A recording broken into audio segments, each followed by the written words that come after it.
All right, let's call a Money Huddle. More to discuss. Of course, Money Huddleist Seth Denson, a NewsMax contributor and a market analyst, and also Montclair State University professor Dan Geltrude, both in with me today. Guys, good to have you in. Good afternoon. So first off, to the rate hike. It is the highest since 2008. Not a surprise, however. We knew this was happening, but I'm a little concerned. You know, Powell's adjectives yesterday are just not comforting. It's going to take resolve and patience. Seth, first to you, how much longer can Americans bear with this?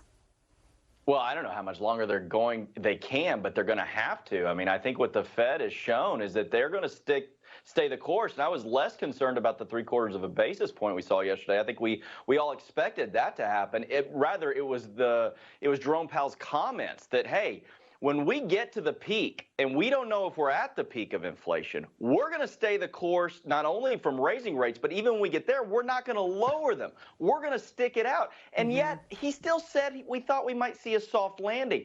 I don't know what this guy's drinking these days. There's something in the water, but I don't know where he's getting this. I've heard Dan say it, and he's absolutely right. If we wanted to change monetary policy, we needed to do that a long time ago. Doing it at this influx is going to crash the economy. This is about production. And what we're doing to monetary policy right now, it's actually going to impact production negatively. And Dan, you've said it here. We've had you on the show before. You talked about there's a supply issue here as well.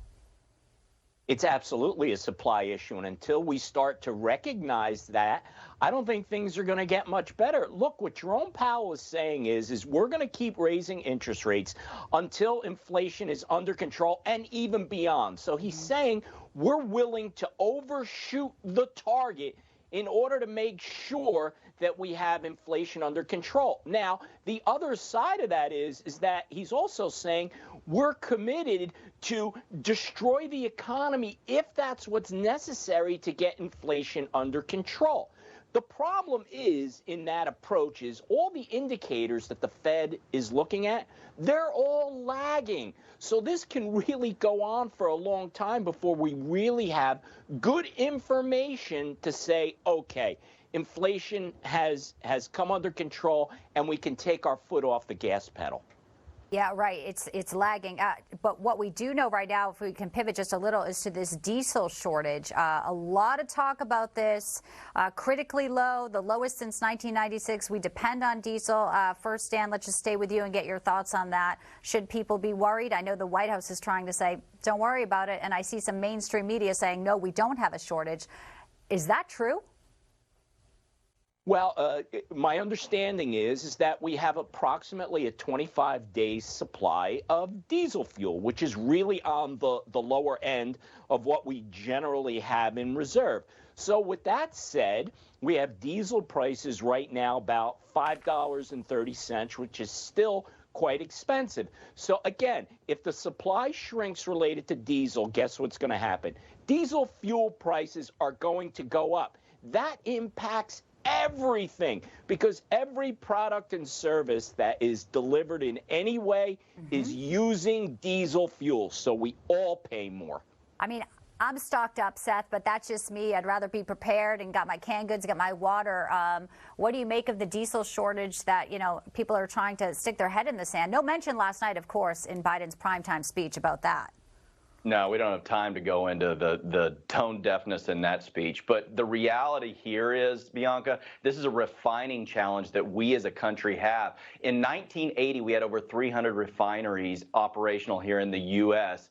Today, about 130. We haven't built a new refinery in over 50 years. And while we have updated some of the refineries, the challenges from an economic perspective due to regulatory structure has limited our capacity to expand our refining capabilities.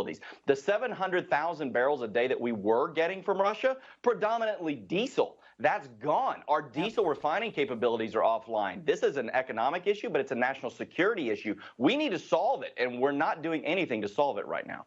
No, we're not.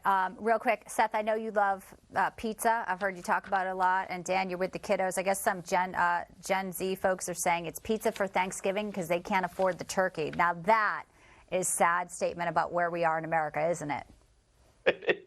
Yeah, Dan's going to get the good pizza, but I like me some Domino's pizzas. That's my go-to. Is that what the kids are going to do? I love pizza, but not on Thanksgiving. That's right. That's right. Even our Turkey money pizza. huddleists, they turkey pizza. Ew, I don't like the sound of that at all.